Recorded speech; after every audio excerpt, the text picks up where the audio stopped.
உண்மையை சொல்லி நன்மையை செய்தால் உலகம் உன்னிடம் மயங்கும். நிலை உயரும் போது பணிவு கொண்டால் உயிர்கள் உன்னை வணங்கும். உண்மை என்பது அன்பாகும், பெரும் பணிவு என்பதும் பண்பாகும்.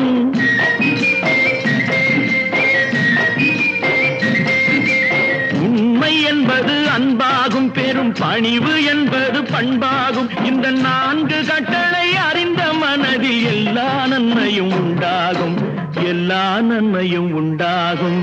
6 மனமே 6, அந்த ஆண்டவன் கட்டளை 6. 6 மனமே 6, அந்த ஆண்டவன் கட்டளை 6.